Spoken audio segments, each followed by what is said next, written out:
My name is Daniel, and this happened to me 3 years ago when I was 29. At the time, I lived in a small rental house on the edge of town. It sat at the end of a dead-end street with a patch of woods behind the backyard.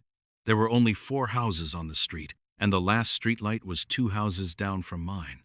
Past my fence there was nothing but trees and an old service road that hardly anyone used.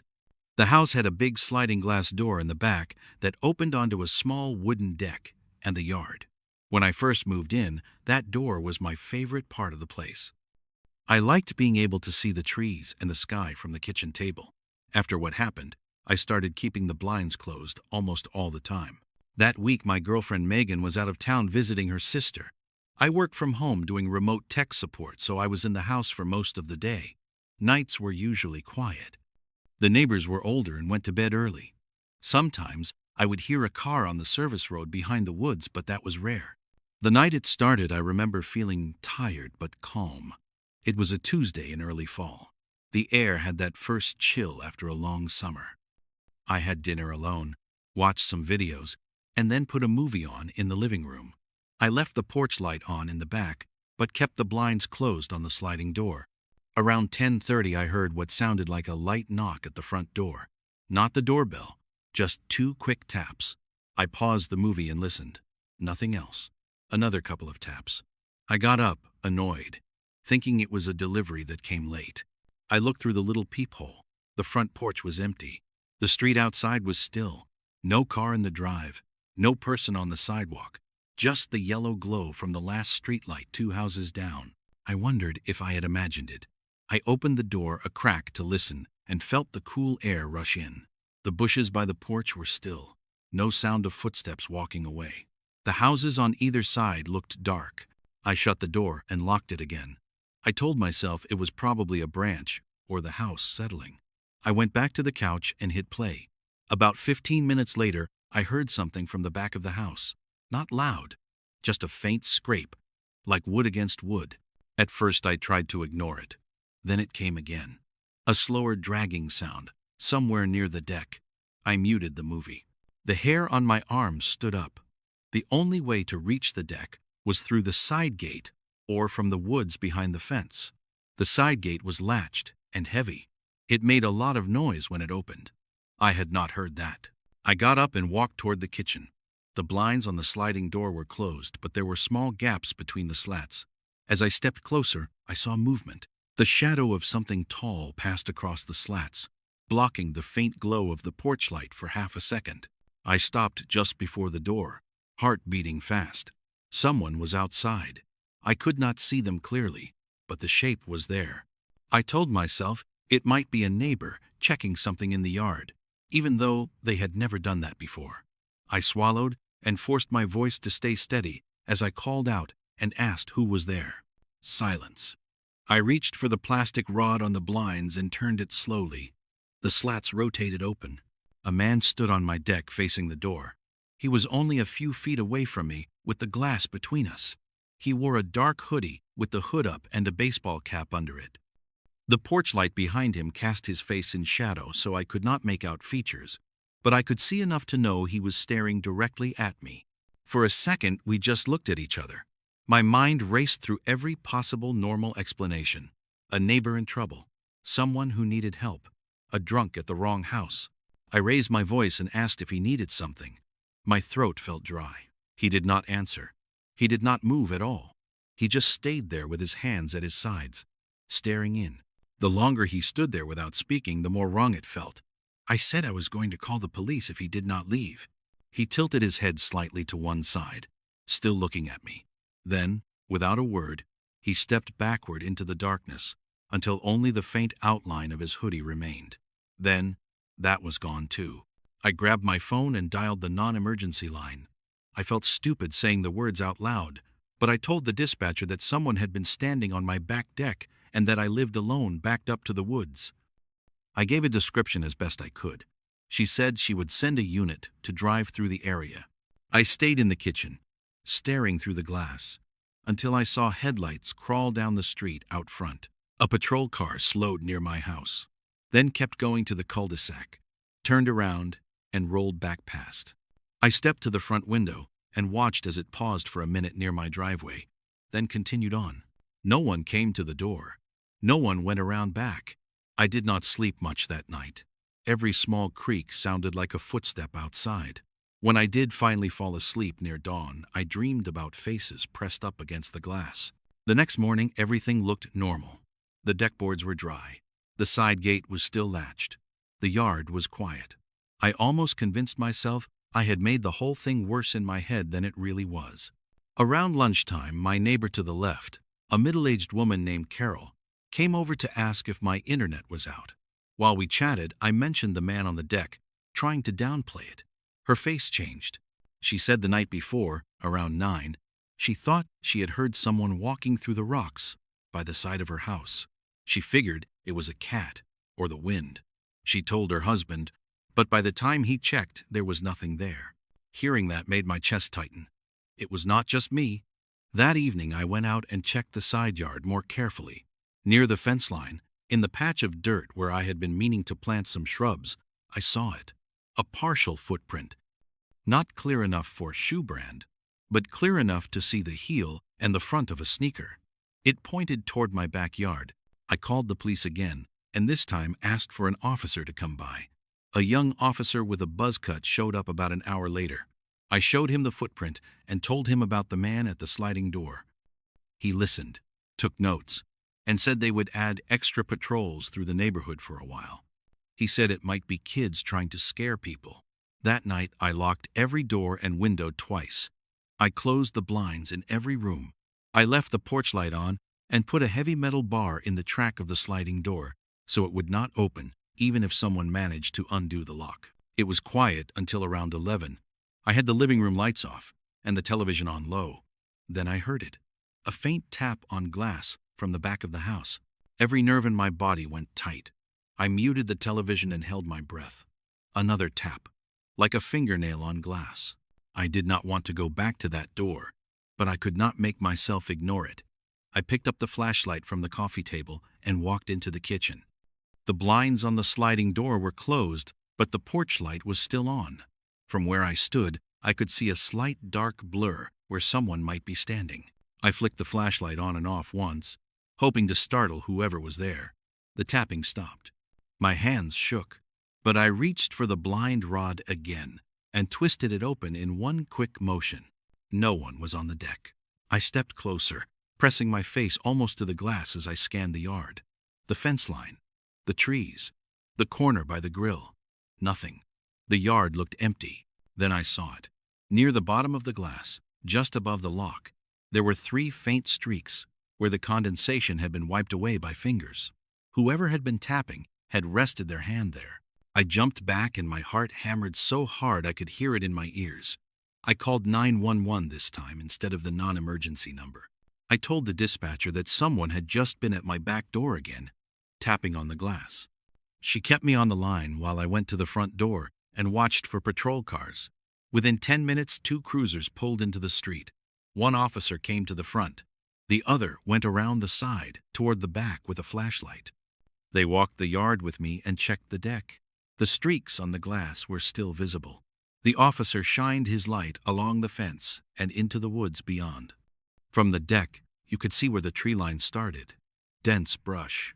An old chain-link fence almost buried in vines. He asked if I had heard any voice. I said no. Just tapping. He looked tired. He said again, it could be teenagers messing around. I wanted to believe that, but there was something too quiet and patient about the way the man had stood there the first night. They told me to call again if anything else happened. After they left, I dragged a chair into the bedroom and wedged it under the knob even though I knew it would not do much if someone really wanted in. I left a light on in the hallway. The third night was the worst. By then I was jumpy and a little sleep-deprived, but I still went through my routine. Check windows, check locks, bar in the sliding door, porch light on. Around 1 in the morning I woke up to a sound that took a few seconds to process. It was not tapping this time. It was a soft scraping, like fabric against wood, followed by a gentle thud, then another. It was coming from the side of the house. I grabbed my phone and crept into the hallway. The sound grew slightly clearer. Something or someone was moving along the exterior wall toward the back. I went into the bathroom and turned off the fan so I could hear better. The scraping passed under the bathroom window, then continued toward the kitchen. I felt trapped between wanting to see who it was and wanting to hide. My heart was beating so fast it hurt. I walked into the kitchen on bare feet, staying low, and positioned myself against the wall next to the sliding door. I did not open the blinds. Instead, I listened. The scraping stopped. There was a pause. Then I heard faint breaths. Not mine. Slow, close to the glass. I held my phone in one hand and opened the camera. I turned off the kitchen light and crouched down so I was below the level of the glass. My thumb hovered over the call icon for 911. The breaths continued. A soft fog spread across the lower part of the glass.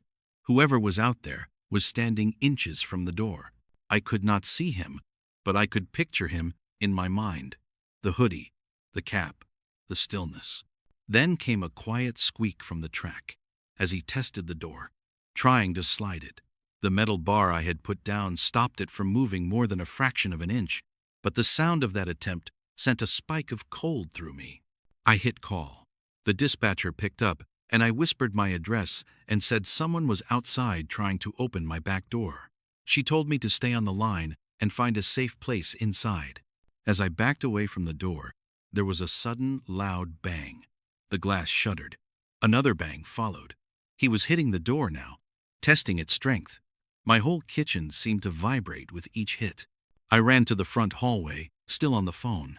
I grabbed my car keys and thought briefly about going out to the car and leaving, but the idea of opening any door while he was out there made me feel sick. Then, as suddenly as it started, the banging stopped. The house went silent, except for my own ragged breathing. I crouched behind the couch with the phone pressed to my ear until I heard sirens in the distance. The dispatcher told me officers were almost there. I heard the siren cut off as they turned onto my street. I watched from the hallway window as 2 patrol cars and then a third pulled up.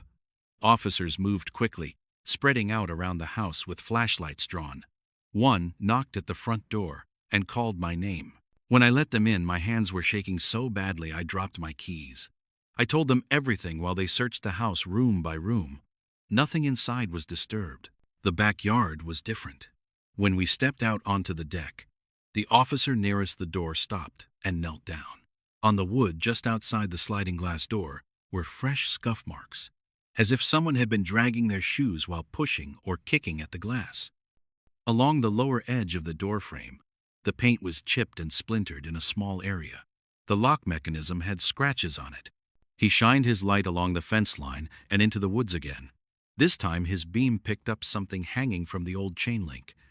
It was a scrap of black fabric caught on the metal. They widened the search. More officers arrived along with a canine unit.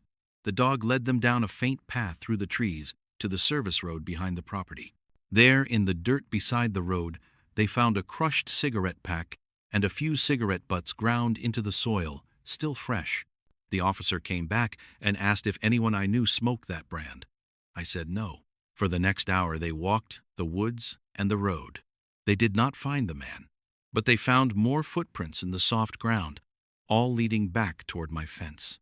They took it seriously after that. The sergeant who came out told me that this was not kids messing around. Whoever it was had come back 3 nights in a row and had gone from watching to trying the lock to trying to force the door. Megan came home the next day after I called her in the middle of the night. We stayed at her sister's place for a week while I looked for a new apartment. I never spent another night alone in that house. About a month later, an officer called to follow up. They had arrested a man a few miles away who had been caught in someone else's backyard, watching through windows. When they searched his backpack, they found a small pry bar, a folding knife, and a black hoodie. He matched the general description I had given. He did not admit to anything at my house, and there was no hard proof, but the timeline fit. He had a record of breaking into houses that backed up to fields or wooded areas. He liked places where people thought no one would bother them. I still think about the way he stood on my deck that first night, silent and still, just watching through the glass. How he tapped on the door the next night, like he was checking if I would ignore him. How by the third night he was hitting the glass hard enough to rattle the whole frame. Sometimes I wake up at night in my new place and have to get up and check every door and window. I know it is not the same house and not the same woods, but I remember what it felt like to stand inches away from that sliding glass door with only a pane of glass and a metal bar between me and a stranger who had decided I was worth coming back for.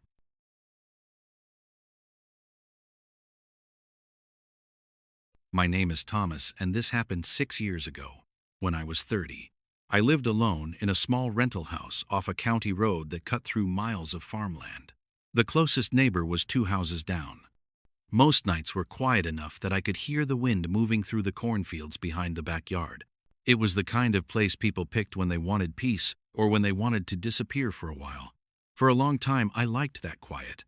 Until one night, when someone stopped outside my house and would not leave. Back then, I worked late shifts at an auto shop, so I usually got home around 11:30. I kept my routine simple. I would reheat something to eat, take a shower, and watch a little TV before bed. I almost always left the porch light on because the driveway was long and had no street lights at all. If I turned it off, the entire front yard went pitch black. The night this started, it was early October. The weather was cool but not cold yet.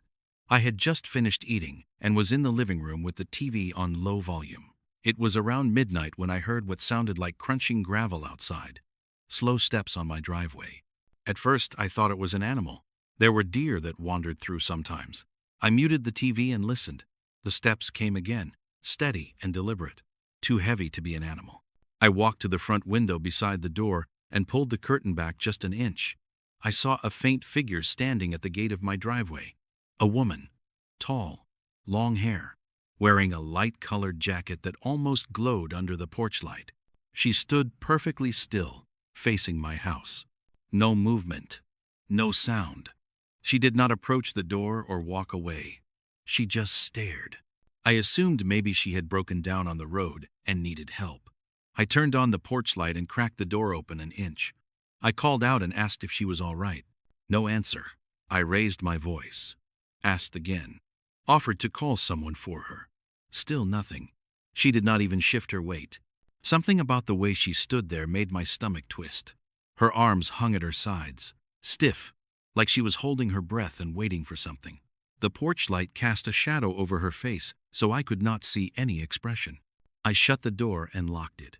I told myself it was probably someone confused or having a mental health issue. I picked up my phone to call the sheriff's office. They were the ones who handled things in our area. I told the dispatcher that a woman was standing at the end of my driveway and would not respond. The dispatcher said a deputy was nearby and would swing by. I went back to the window and peeked out. She had moved closer. Now, she was halfway up my driveway. Same posture, same silence, hands at her sides, head lifted toward the house. I stepped back from the window fast. My heart thudded in my chest. I had only looked away for maybe 30 seconds. She could not have walked that far that quietly without me hearing more footsteps. I waited in the hall until I saw headlights sweep across the yard. A sheriff's cruiser pulled in and stopped near the woman. The deputy got out and spoke to her. She turned toward him. I could not hear what was said, but I saw her raise one hand and point up the road, then down toward the ditch, then back at my house. The deputy asked her something else and she nodded slowly. He guided her to the patrol car. She got in without resistance. They drove away. The deputy called me afterward and explained that she seemed disoriented and said she was looking for her cousin's house but kept pointing in different directions that made no sense. They were taking her to the station to contact her family. I thanked him and went to bed, still feeling unsettled but relieved. The next night I got home at the usual time. Everything seemed normal. I ate dinner and watched some TV, trying to shake the unease from the night before.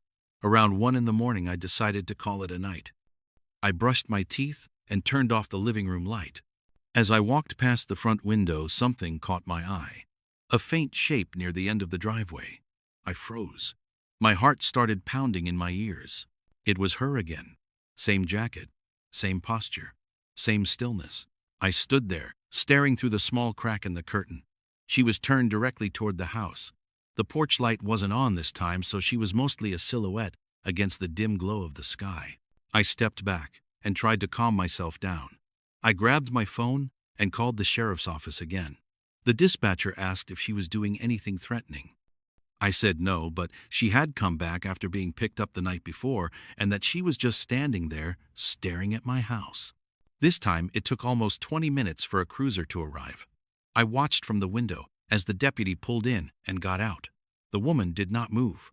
When the deputy approached her, she turned her head slowly. They talked for a long time. At one point, the deputy shined his light toward my house, and I stepped back from the window. He eventually guided her into the car again and drove away. The next morning, the same deputy came to my house and explained that she had indeed been released home the previous night. She lived with her adult daughter in a town about 8 miles away. She had no car, no license, and no reason anyone could figure out for wandering to my property. He told me she had a history of wandering when stressed, and that the daughter promised to keep a closer watch on her. I tried to let it go, tried to convince myself it was a strange coincidence, but I could not shake the feeling that she had not been confused. The way she looked at the house felt purposeful, too focused. That night I kept the porch light on and every curtain closed. Around midnight I was in the bedroom when I heard something outside. Soft crunching gravel, then a quiet dragging sound, like a foot being pulled slightly across the driveway. I did not go to the window this time. I crawled across the floor to the front hallway and listened. Another step, then another. Slow and careful. She was back. I could feel it. Not because of the footsteps, but because of the silence that followed. I could almost feel her staring at the house again. I waited for headlights, for the deputy to arrive, for anything. But no patrol cars came this time. After about 15 minutes of silence, there was a new sound, a whisper of movement near the side of the house, leaves shifting, a soft scrape near the siding. She was walking along the side yard. A chill ran through me. My bedroom window was on that side. I crawled back to the bedroom and stayed below the level of the sill. The air outside was still, but I could hear faint breathing through the glass. Slow, heavy, just inches away. I clutched my phone but did not want to speak out loud. I typed a text to the sheriff's number the dispatcher had given me earlier and hit send. It took a long time for a reply. All the while, that breathing stayed close. Sometimes it faded, then it came back stronger. At one point, I heard a gentle tap on the window pane. Once, then again. Finally, my phone vibrated. A deputy was coming. The breathing stopped about 30 seconds before I saw headlights sweep across the wall. The deputy knocked on my front door, and I let him in. He walked the house with me and checked the windows and the yard. He found footprints along the side of the house. Bare footprints, a woman's size. They led from the driveway to my bedroom window, then to the backyard, then disappeared into the field. They searched the area for hours that night but did not find her. The next day, the sheriff himself called to update me. The woman's daughter said her mother had vanished from the house sometime before midnight. The door had been found unlocked. She must have walked the 8 miles again. She was found later that afternoon sitting on a fallen tree off the service road, half a mile from my house. When deputies approached her, she asked if the man in the yellow house was home. My house was pale yellow. They took her to a psychiatric facility for evaluation. For a long time, everything was quiet. I tried to put it behind me, bought new locks, put up brighter lights, slept with a heavy flashlight next to the bed. Then one evening in early winter, I came home from work and saw something sticking under my front doormat. A folded piece of lined paper. Inside was a single sentence written in small, shaky handwriting. It said she would come back once the nights grew warm again. I moved out 1 week later. I never saw her again, but sometimes at night when I wake up and look out the window, I still half expect to see someone standing in the driveway, just barely visible in the glow of the porch light, waiting without moving, without speaking, without ever explaining why they chose my house out of all the houses on that long, empty road.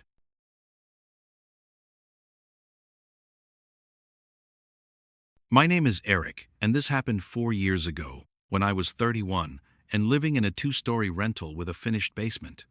The house sat on a sloped lot, so the basement windows were ground level in the back.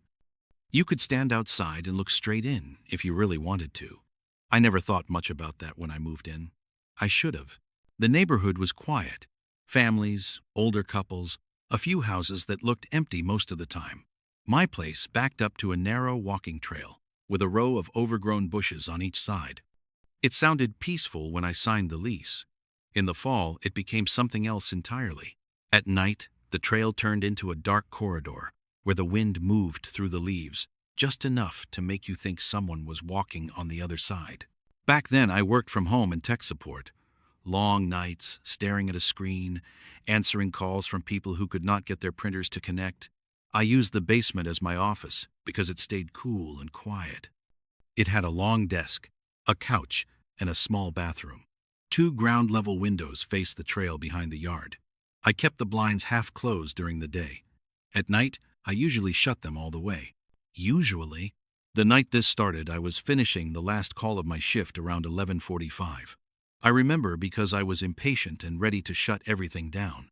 As I talked, I kept hearing something outside. A soft noise, a kind of rhythm, almost like someone brushing their hand across the bushes behind the window. I muted my mic and listened. Nothing. Then the noise came again, a slow dragging sound through leaves. I pictured a stray cat walking along the path. When I unmuted and finished the call, the noise had stopped. I shut off my computer, stretched, and walked upstairs.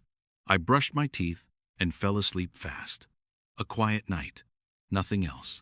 The next night I was back in the basement around 10. I had the blinds halfway closed, but one of the windows still had a sliver open at the bottom where I had forgotten to tilt the blinds fully. I barely noticed it at the time. I was tired and just trying to get through the shift. Around 10:50, I heard the noise again. A slow brushing sound. Then a tapping noise. Light, almost polite.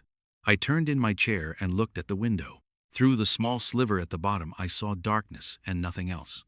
I stood and walked closer. The tapping stopped immediately. I waited. Nothing. I told myself it was branches blown by the wind. I closed the blinds the rest of the way, returned to my chair, and tried to focus again. When my shift ended around midnight, I walked upstairs and shut off the basement lights. As I turned toward the stairs, I caught a faint glimpse of movement outside the window through the darkened blinds. A shadow shifting. Too tall to be an animal, too still to be wind. By the time I stepped closer, it was gone. I barely slept. The third night is when the fear took on weight. I started my shift feeling wired and uneasy. I shut the blinds tightly before I even turned on the computer. I kept checking the windows every few minutes without meaning to. The basement felt colder than usual. At 11:20, the brushing sound returned. Slow, repetitive, consistent. This was not wind. This was someone moving along the bushes slowly, deliberately. I stood up. My legs felt stiff. I moved to the window and pressed my ear against the wall next to it. The brushing stopped. Silence. Then I heard a single footstep. Heavy, slow, right outside the window. I backed away from the blinds. My throat was dry. I grabbed the flashlight I kept near the desk and turned off the basement lights, so whoever was out there could not see me clearly. Trying to breathe quietly, I crouched and lifted one corner of the blinds. Just an inch, enough to see. Someone was standing outside. A man. Not moving, not leaning, just standing directly in front of the window, staring in. His face was inches from the glass. The porch light from the back door barely reached the yard, so only the outline of his head and shoulders were lit by the faint glimmer of the trail lights behind him. His face was almost entirely shadowed, but I could see the shape of his eyes. Open, focused, watching. I dropped the blinds and stumbled backward. My hand shook as I tried to unlock my phone. Before I could dial 911, another sound came from outside. A low breath, barely audible, but unmistakably human, right outside the glass. I forced myself to move. I ran upstairs, locked the basement door, and called the police. I told them a man was standing at my basement window, watching me. They told me to stay inside, and they would send someone immediately. I waited by the kitchen window, staring out into the backyard. After what felt like forever, I saw the beams of flashlights cutting across the fence line. Officers walked the yard, checked the bushes, even followed the trail for a bit. They found no one. I told them what I saw. They asked if I could describe the man. I told them only that he was tall, wearing a dark hoodie, and that he stood very still. They flashed their lights all over the bushes behind the basement windows, but found no footprints, no signs of forced entry, nothing disturbed enough to prove someone had been there.